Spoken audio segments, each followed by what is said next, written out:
Hello student, कैसे हो।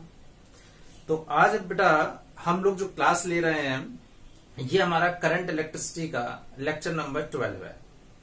तो देखो बेटा, इसमें हमें करना क्या है, इसमें हम इलेक्ट्रिक एनर्जी एंड पावर को डिस्कस करेंगे। हम ये देखेंगे कि अगर कोई एक सेल है या किसी सर्किट में कोई बैटरी लगी है तो एक्चुअली वही सोर्स ऑफ एनर्जी होती है, वही पूरे सर्किट में पावर को डिलीवर करता है। ठीक है। और याद हो हमने उसमें कॉम्बिनेशन ऑफ सेल में जब पढ़ा था तब देखा था ये चीज कि हम लोग कि जब इलेक्ट्रॉन को जो पुश करता है यानी जो फोर्स लगाता है वही तो सेल है।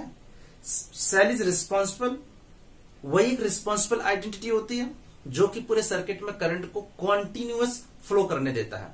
तो आज हम लोग इसी चीजों को डिस्कस करेंगे और जिसमें हम इलेक्ट्रिक एनर्जी, जिसमें बल्ब की कॉन्सेंट, ज्यादा इसमें इंपॉर्टेंट नहीं है ये लेक्चर, लेकिन फिर भी बोर्ड्स लेवल में और जेईई मेंस वगैरह में इससे क्वेश्चन पूछे जाते हैं, रेगुलरली पूछे जाते हैं। ठीक है। तो आज क्लास स्टार्ट करते हैं। My name is DP Singh and this is your beautiful channel vector classes. तो सबसे पहले देखते हैं बच्चों, इलेक्ट्रिकल एनर्जी या इलेक्ट्रिक एनर्जी क्या होती है। तो देखो, मान लेते हैं हम लोग को एक सेल ले लेते हैं। मान लो फॉर एग्जाम्पल हम एक सेल से ही समझने की कोशिश करते हैं। इसका पोटेंशियल बी है। ठीक है। तो ये एक रेजिस्टेंस लगा हुआ है, ये पॉइंट है ए और ये पॉइंट है बी। तो ध्यान दो, एक्चुअली ये अगर इसमें करंट फ्लो हो रहा है, अगर इसमें करंट जा रहा है तो इसका मतलब है ये बैट सेल क्या कर रहा है। सेल क्या, अगर मेरे मुंह से सेल से बैटरी निकल जाए तो सेम चीज है। जो कई सेल्स होते हैं उसके कॉम्बिनेशन को हम बैटरी कहते हैं। तो होता क्या है बेटा, इसमें हमें एक चीज ध्यान देनी होती है कि अगर ये जो सेल होता है यही रिस्पॉन्सिबल होता है इसमें पोटेंशियल डिफरेंस क्रिएट करने के लिए। और जब तक इसमें पोटेंशियल डिफरेंस मेंटेन नहीं होगा तब तक इसमें करंट फ्लो नहीं हो सकता। तो इसका मतलब पोटेंशियल डिफरेंस मेंटेन कौन करता है, सेल करता है, यानी बैटरी करती है। और इसका एक्चुअल में काम क्या होता है, इसको डिटेल में पढ़ने के लिए हम लोग जो कॉम्बिनेशन ऑफ सेल है उसको डिस्कस करना पड़ेगा। वो लेक्चर ऑलरेडी अवेलेबल है चैनल पे, उसको जरूर से जरूर उसको देखो। ठीक है।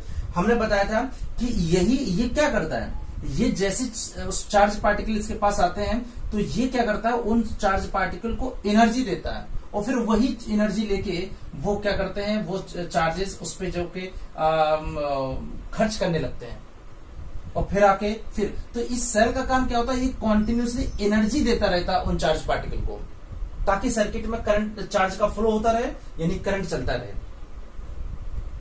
यही इसका काम होता है। ठीक है। तो अगर हम कहें कि भाई अगर इस चार्ज को, मान लो एक चार्ज को उसने पुश करके यहां से यहां तक भेजा तो उसने कुछ वर्क तो किया होगा ना, कि बिना वर्क किए अगर उसने ये क्यू चार्ज यहां से यहां तक आया, इसको अपने डिटेल में सेल में पढ़ाया, वहां पे देखना कि ये फोर्सली इस चार्ज को इधर से इधर भेजता है। तो इसका मतलब क्या होगा, वो सेल वर्क कर रहा है कुछ, और जो वर्क होता है वही स्टोर होता है इन दी फॉर्म ऑफ एनर्जी, ये हमें पता है। तो अगर मुझे ये देखना है कि अगर ये चार्ज को करने के लिए सर्किट में अगर ये क्यू चार्ज को घुमाना है सेल को, तो how much work is done. ठीक है। तो हम एक चीज देखते हैं कि work done by the cell. तो यहीं से स्टार्ट करते हैं, work done by the cell. तो कितना सेल वर्क करेगा, अगर हम देखते हैं यहां से यहां तक अगर चार्ज घूम रहा है तो पोटेंशियल डिफरेंस हमें पता है, याद करो चैप्टर सेकंड में पढ़ा था कि जो पोटेंशियल डिफरेंस होता है VA माइनस VB, यही तो होता है वर्क अपॉन, याद है ना, ये चैप्टर सेकंड में डिटेल में हमने पढ़ा था। Potential difference between the two point, अगर किसी चार्ज को एक पॉइंट से दूसरे पॉइंट तक ले जाने के लिए जितना वर्क करना होता है वही तो पोटेंशियल डिफरेंस होता है। ये हमने पढ़ा था, अगर एक चार्ज पार्टिकल को ए से बी तक ले जाना है तो हमें क्या करना पड़ेगा, वर्क करना पड़ेगा। यही इसी को पोटेंशियल डिफरेंस कहते थे, वर्क अपॉन चार्ज। तो यही पे हम देख लेते हैं, हम मान लेते हैं कि ये हायर वाला पोटेंशियल, ये वाला, इस पे पोटेंशियल VA, हम मान लेते हैं कि VA ये V के बराबर है, इस पे पोटेंशियल V है, और ये नेगेटिव वाला पोटेंशियल को हम लोग 0 मान लेते हैं। हमने मान लिया कि ये हाई पोटेंशियल पे है, ये लो पोटेंशियल पे है। ठीक है। ये माइनस से जुड़ा हुआ है तो हमने इसको 0 कंसिडर कर दिया, इसको भी कंसिडर कर दिया। तो देखो, अगर मुझे निकालना हो work done by the cell, तो work done by the cell actually मुझे निकालना होगा। तो देखो यहां से ये वाला पोटेंशियल, देखो यहाँ पे अगर मुझे वर्क, अगर इसको हमने V मान लिया और इसको 0 मान लिया तो ये W/Q हो जाएगा, ठीक है।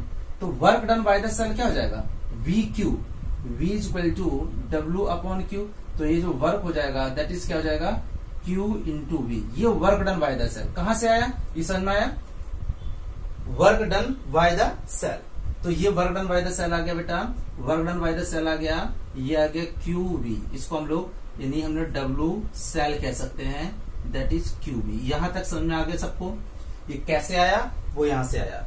ये चैप्टर सेकंड की डेफिनेशन थी। पोटेंशियल डिफरेंस की जब बेसिक डेफिनेशन थी वो यही थी कि अगर एक चार्ज पार्टिकल को एक पॉइंट से दूसरे पॉइंट तक जाना है, अगर एक चार्ज पार्टिकल को एक पॉइंट से दूसरे पॉइंट तक जाना है तो उसको कुछ वर्क करना पड़ेगा।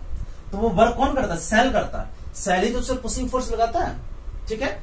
तो ये क्या हो गया, ये वर्क अपॉन चार्ज हो गया। हमने मान लिया ये हाई पोटेंशियल से जुड़ा हुआ तो इसका पोटेंशियल V है, ये लो पोटेंशियल से जुड़ा हुआ इसका पोटेंशियल 0 कंसीडर कर लिया। तो यहां से वर्क आ गया Q इंटू V। अब मुझे मान लो पावर निकालनी है, मुझे पावर निकालनी है, इलेक्ट्रिकल एनर्जी और एंड पावर हम पढ़ रहे हैं। तो पहले हम लोग देख लेते हैं। अगर मान लो फॉर एग्जांपल मुझे पावर निकालना था, तो देखो पावर हमें ऑलरेडी पता है। अगर मुझे निकालना work done by the cell आ गया। अब मुझे निकालना है कि वो कितने पावर कि ये सेल क्या करेगा, पावर को भी तो डिलीवर करेगा। भाई वर्क और पावर में कोई खास अंतर थोड़ी होता है। रेट ऑफ डूइंग वर्क, एक सेकंड में जो वर्क होता है वही तो पावर है, ओके। तो अगर हम देखें तो पावर जनरेट कौन करता है, ये सेल ही तो है। यानी सर्किट में जो बैटरी है वही तो पावर भेजती है। सारे जो डिवाइसेस आपके लगे हुए, बल्ब लगा हुआ है, कोई मान लो दूसरी डिवाइस लगी है, तीसरी डिवाइस लगी है, तो पावर कौन सप्लाई करता है सर्किट में, वो बैटरी, वो सेल। तो अगर मुझे यहां पे निकालना है power generated by the cell, power generated by the cell, तो बेटा पावर क्या होता है मुझे पता है, ये सेल ने जो वर्क किया है अपॉन टाइम। तो पावर ओके, यानी यहां से पावर आ गया बेटा कि वर्क डन, मैं फिर से लिख दे रहा हूं, work done by the cell upon time. और सेल ने कितना वर्क किया था, QV अपॉन टाइम। और मुझे पता होता है Q अपॉन टाइम को हम लोग करंट लिखते थे, याद है ना, current, charge upon time current. तो यहां हो जाएगा IV, यानी पावर आ गया, पावर अगर निकालना था तो पावर आ गया VI। पहला फॉर्मूला आ गया पावर का, पावर इक्वल टू VI। यानी अगर सेल का जो कितनी पावर को डिलीवर करेगा सर्किट के अंदर वो VI। और अगर हम यहाँ पे ओम्स लॉ को यूज कर लें, यूजिंग ओम्स लॉ, तो हमें पता होता है ओम्स लॉ के कारण V इक्वल टू IR होता था। और V को अगर हम यहाँ भेज दें बेटा, V को अगर यहाँ भेज दें तो IR हो गया V की जगह, इंटू I ऑलरेडी था। तो पावर का दूसरा फॉर्मूला आ गया I²R। तो पावर का एक दूसरा फॉर्मूला आ गया, पावर आ गया I²R। और अगर इसी ओम से अगर हम यहां से I निकाल लें तो I क्या हो जाएगा बेटा, V/R। अब I को यहां पे पुट कर दो तो देखो पावर कितना हो जाएगा, I की जगह रखोगे तो यहां जाएगा V²/R² इंटू R था, तो R से R कट जाएगा। तो पावर का एक फॉर्मूला आ गया V²/R। तो पावर का फॉर्मूला एक्चुअली VI है, बस ओम्स लॉ से एक बार हमने V को रिप्लेस कर दिया, एक बार हमने I को रिप्लेस कर दिया, वहां से हमारी पावर की वैल्यू आ गई। तो मुझे नहीं लग रहा इसमें कोई बड़ा कंफ्यूजिंग था, बहुत आसान था पावर निकालने के लिए। भाई सेल जो वर्क करता है चार्ज को घुमाने में, वो सेल ने जो वर्क किया दैट इज QV, ठीक है। और जो वर्क कर रहा है, तो जो वर्क करेगा तो रेट ऑफ डूइंग वर्क को ही पावर कहते हैं। पावर क्या होता है, वर्क अपॉन टाइम। अभी हम उस चीज को देखेंगे। तो पावर के फॉर्मूले हो गए, power equal to VI, power equal to I²R और पावर इक्वल टू V²/R। तो ये हमारे 3 फॉर्मूले हो गए जो कि क्वेश्चंस में हम लोग इनको यूज करते रहेंगे, ठीक है। जल्दी से नोट करो, बहुत डिफिकल्ट टॉपिक नहीं है, ये आसान है। बहुत से लोगों ने 10th में इसको पढ़ा भी होगा, ठीक है। 10th में भी एग्जैक्टली सेम चीज ही लगभग, ठीक है, ओके। तो इसमें हम लोग क्या करते हैं बेटा, लिख लेते हैं सारे फॉर्मूले एक साथ। तो पावर के जो फॉर्मूले हैं लिख लो, नोट कर लो कॉपी में, नोट्स जरूर बनाते रहा करो, कॉपी निकालो। तो पावर के जो फॉर्मूले आए बेटा वो आ गए P equal to VI equal to I²R equal to V²/R। तो ये तीनों फॉर्मूले हमारे पावर के हैं। जैसा क्वेश्चन होगा अकॉर्डिंग दिस हम इसको यूज करते रहेंगे। सबसे पहले कॉपी में नोट्स जरूर करते रहा करो, चाहे छोटा टॉपिक हो चाहे बड़ा टॉपिक हो, आप अपने सेल्फ नोट्स बनाओगे वो एग्जाम तक आपको याद करते रहेंगे। और आप अगर दूसरे नोट्स को फॉलो करोगे तो हमेशा दिमाग में एक कंफ्यूजन लेवल रहेगा और कभी भी उस टॉपिक पे फुल कॉन्फिडेंस नहीं आएगा। ये मेरी बात नोट कर लो, ठीक है?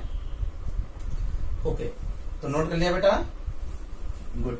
तो पावर के फॉर्मूले हो गए, तो पावर हो गया। अब बात करते हैं एनर्जी या हीट डेसिपेटेड, ठीक है? तो अगर हम देखते हैं एनर्जी कितनी डेसिपेट कर रहा, एनर्जी डेसिपेटेड अगर निकालना हो, ठीक है, इलेक्ट्रिकल एनर्जी कितनी डेसिपेट कर रहा, हीट कितनी डेसिपेट कर रहा, तो देखो हम लोग को पता होता था पावर क्या था, dW/dt। Rate of doing work को ही तो पावर कहते थे। Rate of doing work is called power.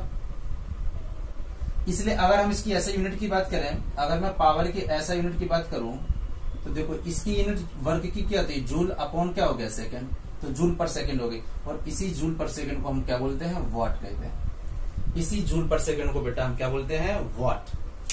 तो जूल पावर की यूनिट हो गई, पावर की क्या हो गई, जूल पर सेकंड, और जो जूल पर सेकंड होती है that is called the what. What is ऐसा यूनिट ऑफ किसकी, पावर। तो पावर समझ आ गया, लिख लो पहले इसकी ऐसा यूनिट जूल पर सेकंड और इसकी ऐसा यूनिट वॉट हो गई, जो फॉर्म जूल पर सेकंड गई। चलो अब हमें करना क्या है, मुझे चूंकि डेसिपेटेड हीट निकालनी है, एनर्जी निकालनी है, कितनी एनर्जी डेसिपेट कर रहा है। तो देखो dW अगर निकालना है तो मैं क्या करूंगा, PdT से क्रॉस मल्टीप्लाई कर दिया। तो W निकालना है तो क्या होगा, dW इंटीग्रेट हो जाएगा और यहां से W क्या हो जाएगा, यहां से PdT। और इसका मतलब क्या हो गया, और P हमारा क्या था, ये फॉर्म हम सेकंड वाला ले लेते हैं, P = I² dt। ये हमारा टोटल, यानी ये हो गया वर्क, या ये कह सकते हो energy, energy dissipated. Energy dissipated, cell कितनी एनर्जी को डेसिपेट कर रहा, पावर को डिलीवर कर रहा। अब जैसे कोई डिवाइस लगी है आर रेजिस्टेंस की, तो वो कितनी एनर्जी को डेसिपेट करेगा, ठीक है? कोई सेल जब उस पर वर्क हो रहा है, ठीक है, तो वो कितनी एनर्जी डेसिपेट करेगा, या ये कह सकते हो कोई अगर बल्ब जल रहा है, मान लो फॉर एग्जांपल एक बल्ब है, ठीक है, एक सर्किट में मान लो हमने यहां पे एक बल्ब लगा दिया, इसका रेजिस्टेंस R है, ये V है। तो जब जैसे हमने स्विच ऑन किया और उसका बल्ब ब्लिंक किया तो क्या हो रहा है सर्किट में, ये जो पावर डिलीवर कर रहा है वो खर्च कौन करेगा, खर्च करने वाला चार्ज यहाँ है, यहाँ करेगा।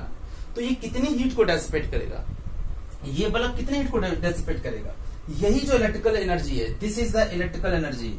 और वो क्या होगा, I² dt। अगर I कांस्टेंट है, रेजिस्टेंस तो कांस्टेंट होगा किसी कंडक्टर का, इफ I इज कांस्टेंट तब हम इसको कह देंगे I² RT। तो एनर्जी क्या होगा, लेकिन कब, जब I, अगर देखो अल्टरनेटिंग करंट होगा, अल्टरनेटिंग करंट में हम जब एसी में पढ़ेंगे तो I कांस्टेंट नहीं होता है, अल्टरनेटिंग करंट में I फंक्शन ऑफ टाइम होता है। तो जब I फंक्शन ऑफ टाइम होगा तब हम इसको इंटीग्रेशन के बाहर नहीं निकाल सकते। और अगर लेकिन I अगर कांस्टेंट है, R कांस्टेंट है, तब हम कह सकते हैं ddt हो जाएगा। इस केस में जो इलेक्ट्रिकल एनर्जी होगी, इलेक्ट्रिकल एनर्जी का मतलब क्या हुआ कि जितनी हीट को वो डेसिपेट करेगा, राइट। तो फॉर्मूला क्या हो जाएगा यहाँ पे, अगर ये सारी चीजें कांस्टेंट है तो जो एनर्जी आ जाएगी, जो इलेक्ट्रिकल एनर्जी है, इसको हम E बोल सकते हैं। और E क्या हो जाएगा, I² RT। कब, जब I is constant, R is constant, तब। तो देखो क्या होगा, इसी को हम हीट डेसिपेटेड कह देते हैं जनरली। तो हीट डेसिपेटेड क्या हो जाएगा, I² RT। दूसरी क्या हो जाएगी हीट, देखो क्या हो रहा है, पावर इंटू dt, बस पावर में टाइम का मल्टीप्लाई तो हो रहा है, तो I²T। इधर क्या हो जाएगा, VIT, और इधर क्या हो जाएगा, V²/RT। ये कब है, व्हेन करंट इज कांस्टेंट। ये तीनों चीजें कब है बेटा, जब I हमारा क्या है, ये सारी चीजें कब होंगी, जब आई हमारा कांस्टेंट है। और जब तक करंट कांस्टेंट नहीं होगा, करंट फंक्शन ऑफ टाइम का होगा, तब तक ये इंटीग्रेट करने के बाद ही मुझे निकालना पड़ेगा। क्योंकि जो हमारे यहाँ डोमेस्टिक अप्लायंसेस में जो यूज होती है घरों में, जो घरों में इलेक्ट्रिक आती है वो कांस्टेंट नहीं होती, वो डीसी नहीं होती है, डायरेक्ट करंट नहीं होता, दैट इज ऑल्टरनेटिंग करंट। अभी हम लोग पढ़ेंगे चैप्टर 6-7 चैप्टर होगा जिसमें हम ऑल्टरनेटिंग करंट वगैरह पढ़ेंगे, ठीक है।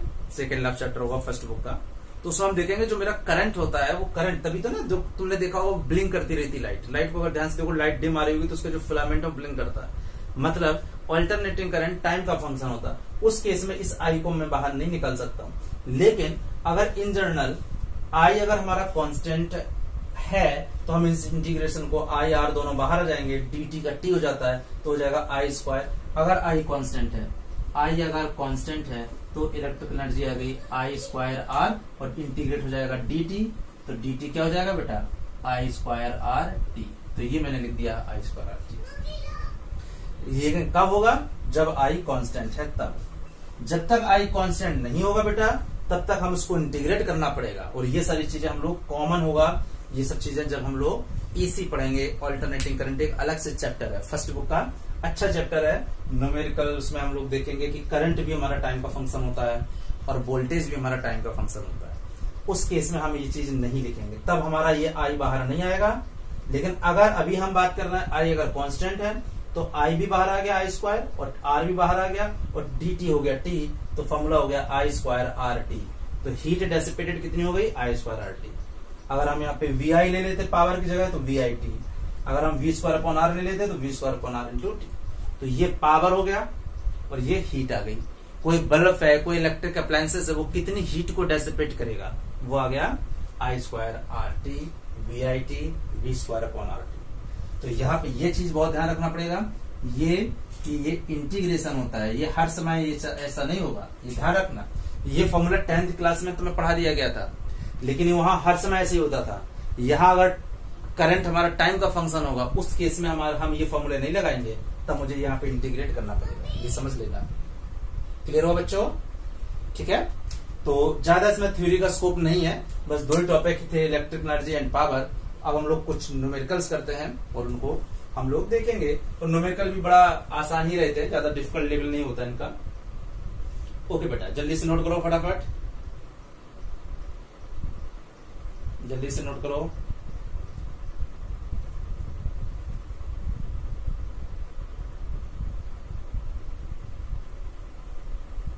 नोट हो गया? 3, 2, 1 नोट किया बच्चों? तो ये हम फॉर्मूले लिख दे रहे हैं, this is the power, this is the heat. Okay,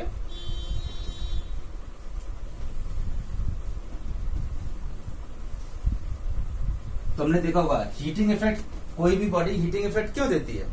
क्योंकि उसमें रेजिस्टेंस होता है, उसमें करंट होता है, तो फ्रिक्शन होता है, चार्ज जा रहे हैं, ठीक है, तो उनमें कॉलिजन्स भी होते हैं, तभी तो कोई बॉडी हीट अप हो जाती है।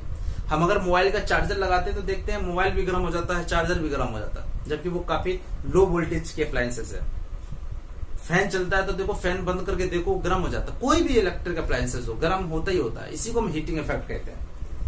ओके, ठीक है। अब हम बात करते हैं, मान लो क्वेश्चन ले लेते हैं, अ heating element marked, and heating element marked 210 volt and 630 watt. Find current and resistance. Simple question है। एक कोई हीटिंग एलिमेंट है, कोई मान लो बल्ब ही होता है या कुछ भी होता है, तो वो इस तरह से वो दिख रहा है, उसमें मार्क लिखा हुआ है, जनरली ऐसे लिखा होता है 210 वोल्ट और 630। कोई भी लेते हो, बल्ब लेते हो या कोई एलईडी लेते हो, उसमें ऐसा लिखा रहता है ना, मार्क ऐसे लिखा रहता है उसके रैपर पे। इसका मतलब है, इसका क्या मतलब होता है, अगर हम उस बल्ब को 210 वोल्ट हम देंगे तब वो इतनी पावर को, एक तरह से ये कह सकते हो, इतनी पावर को वो कंज्यूम करेगा। देखो, अगर मैं कहीं पे पावर और एनर्जी बोल रहा हूं तो ज्यादा कंफ्यूज होने की जरूरत नहीं है, ठीक है। अगर हम पर सेकंड की बात करता हूं, देखो पर सेकंड के अंदर भाई पावर है W अपॉन है। अगर मैं पर सेकंड की बात करता हूं तो पावर जूल पर सेकंड में सेकंड अगर 1 हो गया तो जो जूल है वही तो पावर हो गया। तो इसमें बिल्कुल ऐसा मत समझना दिमाग में कि कोई बहुत डिफरेंस है इन चीजों में, ठीक है, क्लियर हुआ बेटा? ओके। तो उसमें कोई हमने एक इलेक्ट्रिक अप्लायंसेस लिया, उसमें ऐसा कुछ लिखा था, ठीक है, क्या लिखा था? 210 वोल्ट एंड 630 वॉट। हमसे उसने पूछा find the electric current and resistance. Simple है, इसका मतलब जो वोल्टेज है वो हो गया 210 और पावर कितना हो गया 630 वॉट, ठीक, ये वोल्ट हो गया, ये वॉट हो गया। तो अब उसने बोला करंट, तो बिल्कुल सिंपल है, देखो पी हमने अभी पढ़ा वी आई, तो आई क्या हो जाएगा बच्चों? V P upon V. P था 630, दोनों ऐसा यूनिट है तो कोई चेंज करने की जरूरत ही नहीं है। तो यहाँ पे बेटा आ गया 3 एम्पियर। करंट कितना हुआ? 3 एम्पियर। क्लियर? तो पहला करंट आ गया। दूसरा उसने रेजिस्टेंस पूछा, तो रेजिस्टेंस भी बड़ा आसान है। अगर तुम्हें रेजिस्टेंस निकालना है तो कोई भी फॉर्मूला यूज कर सकते हो। देखो P इक्वल टू रेजिस्टेंस इसमें भी है, इसमें भी जिसमें बना है। चलो हम लोग P सेकंड वाला ही ले लेते हैं। P equal to I square R. तो P पावर कितनी थी? पावर थी 630 इक्वल टू आई था 3 आई स्क्वायर इंटू आर। तो आर कितना आ जाएगा? 630 अपॉन 9, तो यहाँ जाएगा 70 ओम। तो करंट आ गया 3 एम्पियर और रेजिस्टेंस 70 ओम। सिंपल सा क्वेश्चन था, नोट कर लो। पावर और हीट में देखो केवल टाइम का मल्टीप्लायर है, टाइम मल्टीप्लायर। और अगर टाइम को 1 सेकंड ले लेंगे, पावर हीट में कोई डिफरेंस नहीं है, ठीक है। नोट कर लो फटाफट बेटा, सारे नोट्स बनाए। हमेशा जो लेक्चर देखो कॉपी और पेन साथ में रखो, देखते भी चलो लिखते भी चलो।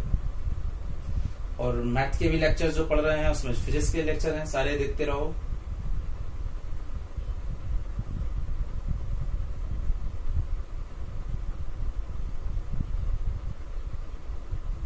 चल नोट कर लिया भाई। ओके, नेक्स्ट क्वेश्चन देखते हैं।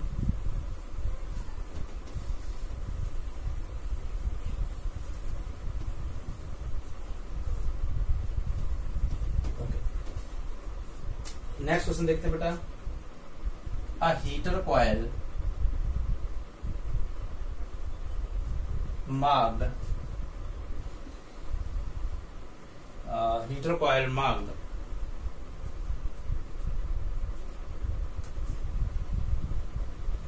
ऐसे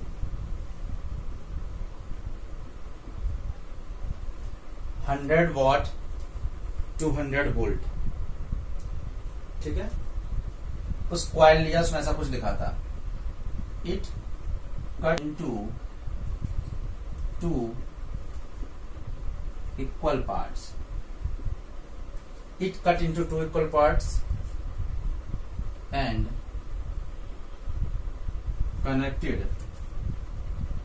connected in parallel to same supply 200 volt. उसको कट कर दिया और सेम सप्लाई में उसको कनेक्ट कर दिया, ठीक है। हमें निकालना क्या है? Find energy liberated in per second।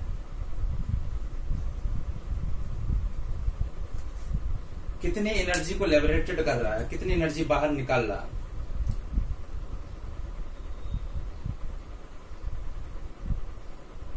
जल्दी से ट्राई करो।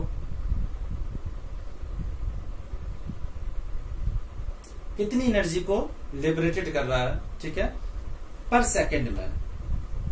क्या कह रहा है? अ heater coil marked 100 watt 200 volt, it cut into 2 equal parts and connected in parallel to same supply. Find the energy liberated in per second, ठीक है।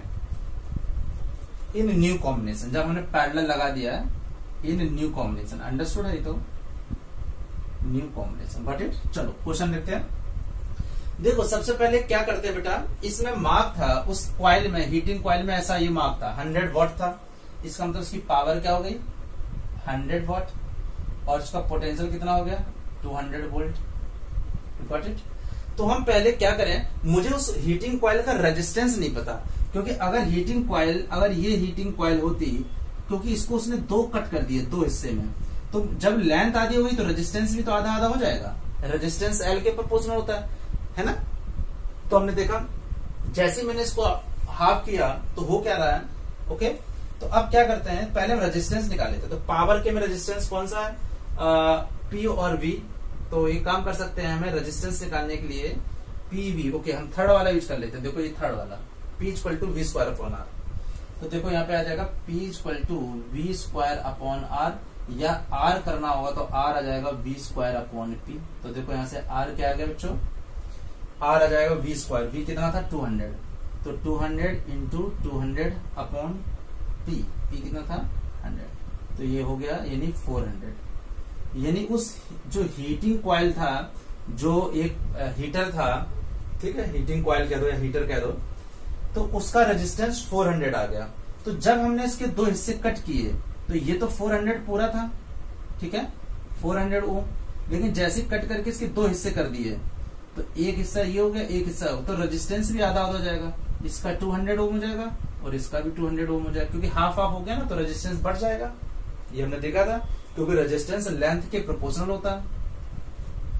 ठीक, अब उसने क्या किया, अब इसको पैरेलल लगा दिया उन दोनों को। मतलब एक समझ लो ऐसे और ऐसे समझ लो कि एक दूसरा हीटिंग कॉइल को हमने ऐसे पैरेलल लगा दिया गया सेम सप्लाई में, ऐसे सेम सप्लाई क्या थी बेटा, ये सेम सप्लाई 200 वोल्ट की। ओके, और ये 200 हो गया ओम और ये भी 200 ओम हो गया पैरेलल। उसने बोला ना 200 को बाद में पैरेलल कनेक्ट कर दिया, connected parallel to the same supply.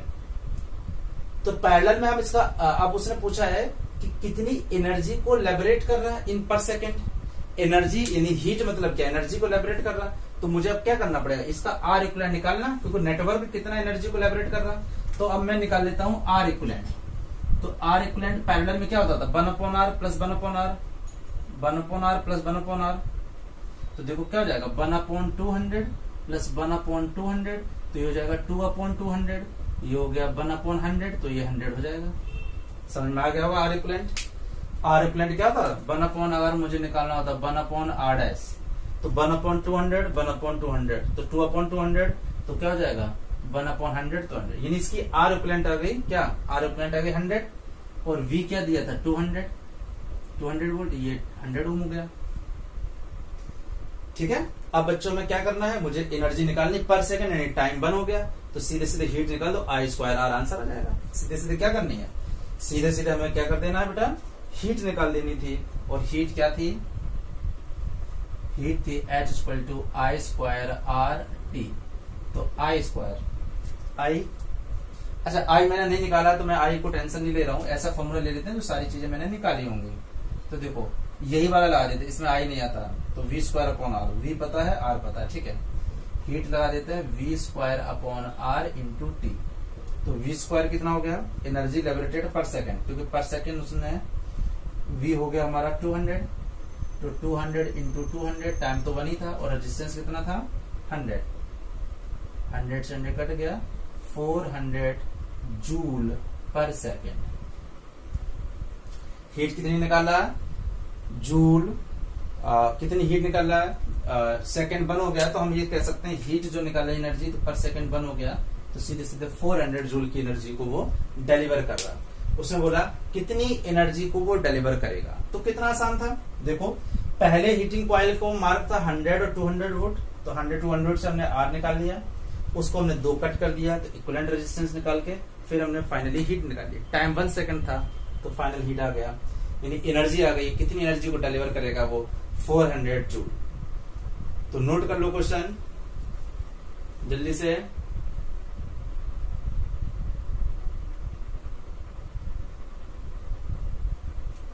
जल्दी से नोट करो बच्चों।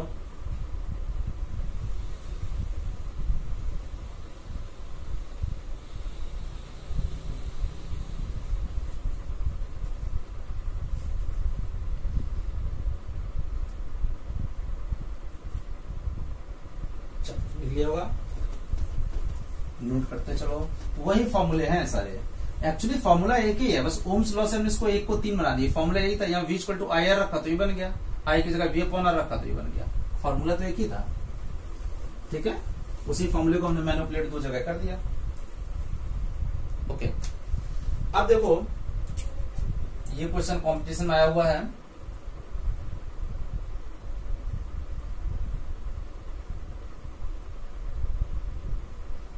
यहाँ पे रेजिस्टेंस R है और इसका रेजिस्टेंस 2R है।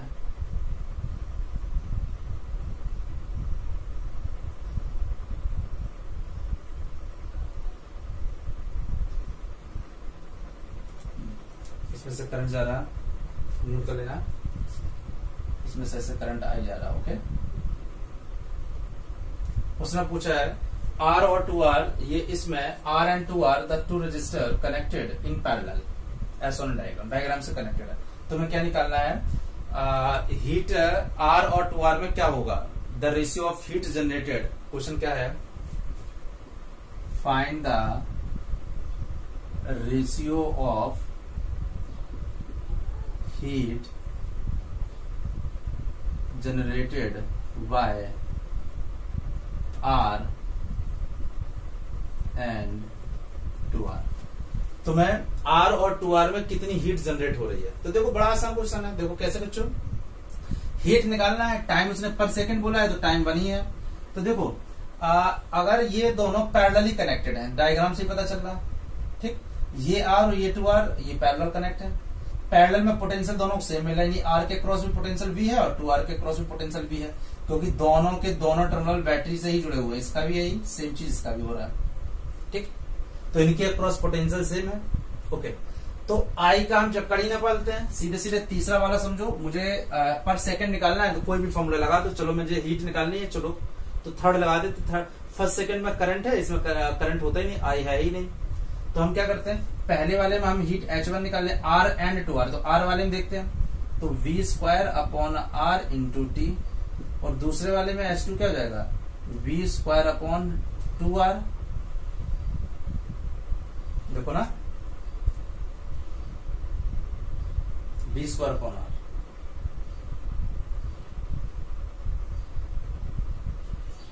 ओके, और टाइम ही हो गया। मुझे निकालना है हीट का रेशियो, तो H1 अपॉन अगर H2 निकालना है तो V square upon R T. Okay, और इंटू कर देंगे हम, अपॉन का अपॉन करेंगे तो 2R ऊपर चला जाएगा, into V square V square और टी नीचे हो जाएगा। तो कुछ तो V स्क्वायर आर कट गया, टी से टी कट गया, तो यहां से आ जाएगा तुम्हारा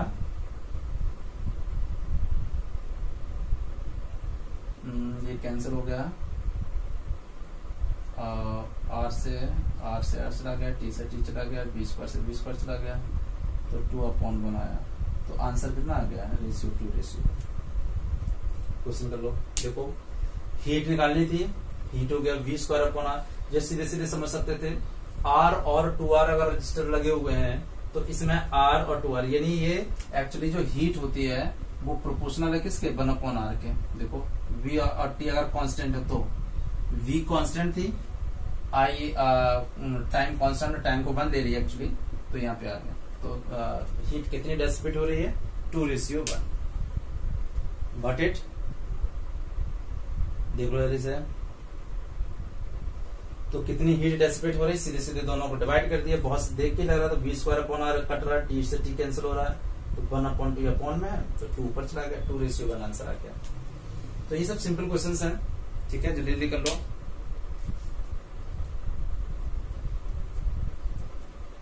चलो एक क्वेश्चन और देखते हैं।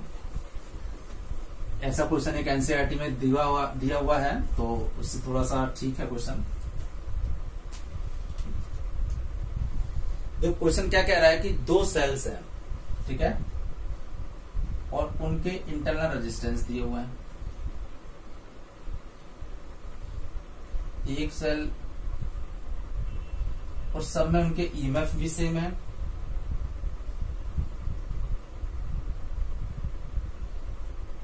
और इसको कनेक्ट कर दिया गया एक एक्सटर्नल रेजिस्टेंस से।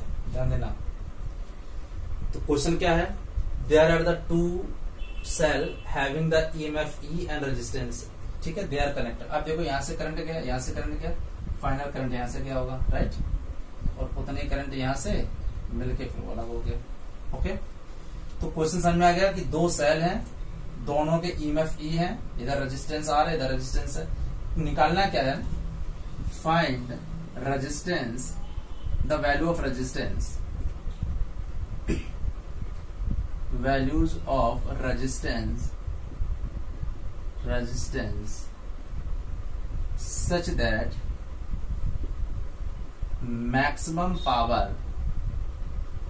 can be obtained। क्या कह रहा है, हमें उस रेजिस्टेंस की वैल्यू निकालनी such that maximum power can be obtain. Question देखो, ये क्वेश्चन एनसीईआरटी का है, ठीक है, एनसीईआरटी क्वेश्चन है। क्वेश्चन क्या कह रहा है कि इसकी मैक्सिमम पावर निकालनी है, मैक्सिमम पावर किस रेजिस्टेंस पे इसकी पावर मैक्सिमम होगी, किस रेजिस्टेंस पे, गॉट इट। चलो देखो ट्राई करो, पहले क्वेश्चन समझ में आ गया, दो सेल हैं, उनके ईएमएफ ई है ईच के, और ईच का इंटरनल रेजिस्टेंस आर है, दोनों ऐसे पैरेलल कनेक्टेड है, और ये आर एक एक्सटर्नल है। हमें उस आर की वैल्यू निकालनी है ताकि ये पूरा जो नेटवर्क है ये मैक्सिमम पावर को ऑब्टेन करे, ज्यादा से ज्यादा पावर हमें कौन से आर पे मिलेगी, ठीक है, ट्राई करो। देखो सबसे पहले बच्चों, अगर ये पैरेलली कनेक्ट है तो सेल, अगर इस वक्त तुम्हें इसका इक्विवेलेंट ईएमएफ निकालना हो या इक्विवेलेंट रेजिस्टेंस निकालना हो, तो बच्चों वो लेक्चर तुम लोग जो मैंने कॉम्बिनेशन ऑफ सेल, जिसमें cell connected in series, cell connected in parallel, वो लेक्चर जरूर देखो। उस लेक्चर से तुम्हें यहाँ पे पूरा समझ में आएगा, क्योंकि मैं सीधे स्ट्रेट फॉरवर्ड करूंगा। तो एक काम करते हैं, सबसे पहले नेट ईएमएफ निकाल लेते हैं। तो देखो अगर हम सॉल्व करते हैं क्वेश्चन, तो पहले हम क्या करते हैं, नेट ईएमएफ। देखो जब सेम सेल में ईएमएफ ई हो और रजिस्टर आर हो, सेम इंटरनल रेजिस्टेंस हो, तो याद करो मैंने एक रिजल्ट निकाला था, बड़ा इंपॉर्टेंट रिजल्ट था, और वो रिजल्ट ये था कि अगर यहाँ पे ई हो और आर हो, और यहाँ पे भी सेम ई हो और आर हो, यहाँ पे भी सेम ई हो और आर हो, एग्जाम में भी आ सकता है, और यहाँ पे भी कितने भी हो, यहाँ पे मान लो 4 वोल्ट और मान लो 1 ओम, 4 वोल्ट 1 ओम, 4 वोल्ट 1 ओम, 4 वोल्ट 1 ओम, तो इसका ई इक्विवेलेंट क्या हो जाता था, 4 वोल्ट। अगर ये सीरीज में, वो सॉरी ये पैरेलल में है और इनके ईएमएफ भी सेम है और इंटरनल रेजिस्टेंस भी सेम है, तो इसका इक्विवेलेंट जो ईएमएफ होता है, ईएमएफ वो ईच के बराबर हो जाता है। जो 4 है तो इक्विवेलेंट भी 4 के बराबर हो जाएगा। और रेजिस्टेंस का तो मुझे पता ही होता है, 1/R equivalent equal to 1/R1। तो देखो यहाँ पे भी दोनों ई भी सेम है, दोनों आर है, तो नेट ईएमएफ क्या हो जाएगा बच्चों, ई। अब बस नेट रेजिस्टेंस लगा लो, तो पैरेलल कनेक्टेड है, तो इसका अगर मुझे इसका रेजिस्टेंस निकालना हो तो ये जाएगा 1/R और 1/R, तो 2/R R/2, तो और R ये लगा हुआ, इसका आ गया R/2 और वो R/2 इस R के, तो अगर मैं निकालू नेट रेजिस्टेंस, नेट रेजिस्टेंस क्या हो जाएगा, R/2 प्लस R। देखो कैसे, ये R या पैरेलल में, तो इसका आ जाएगा R/2, और फिर ये एक सीरीज के साथ, ये R के साथ लगा, तो ये हो गया R plus R/2 net resistance. तो देखो बच्चों, अगर मुझे करंट निकालना है, अगर मुझे यहाँ पे करंट निकालना है, तो देखो करंट I क्या हो जाएगा, यहाँ पे लिखेंगे net EMF upon net resistance. तो नेट ईएमएफ था E और नेट रेजिस्टेंस था R/2 प्लस R। देखो तो यहां से I आ गया, यानी I तुम्हारा आ गया E, एलसीएम अगर हम लेंगे तो 2E अपॉन R प्लस 2R, ये रेजिस्टेंस आ गया। अगर मैं एलसीएम ले लूंगा तो 2R plus R, 2R plus R, और अपॉन 2 था तो वो ऊपर चला गया, तो 2E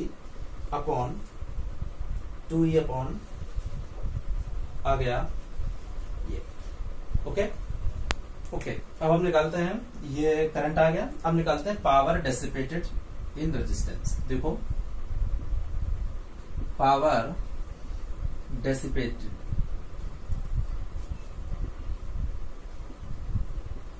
इन R, तो देखो बेटा पावर क्या हो गया, P equal to I² into R।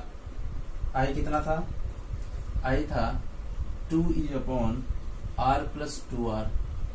Power का फॉर्मूला समझ में आ गया, पावर का फॉर्मूला हमने कहां से लिया, पावर का फॉर्मूला ये लिया I²R, तो I क्या था 2E/r+2r और r ये था।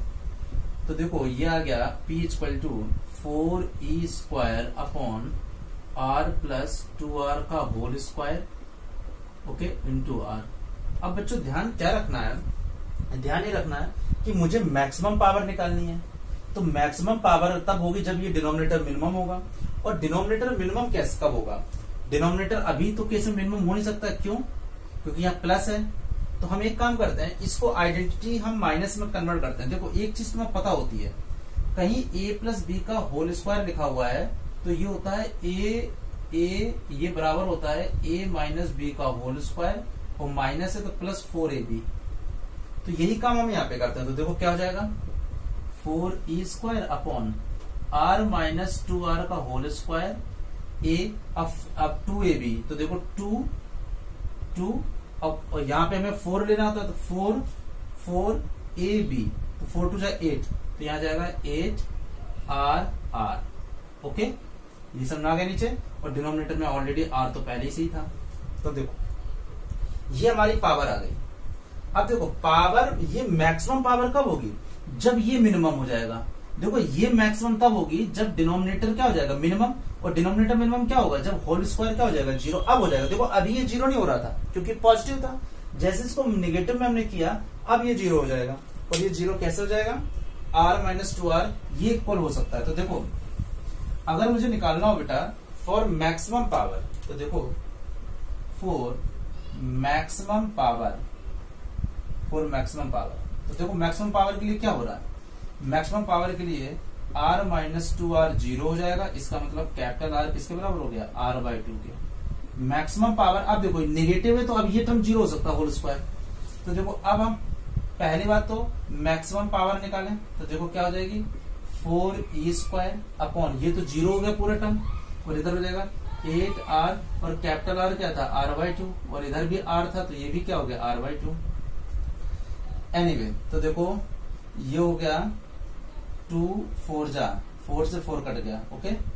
तो ये हो जाएगा, ये 4 कैंसिल हो गया, तो E² ये तो हो गया r² इंटू ये हो गया r/2, तो r से r चला जाएगा तो यहाँ जाएगा E²/2r, E²/2r।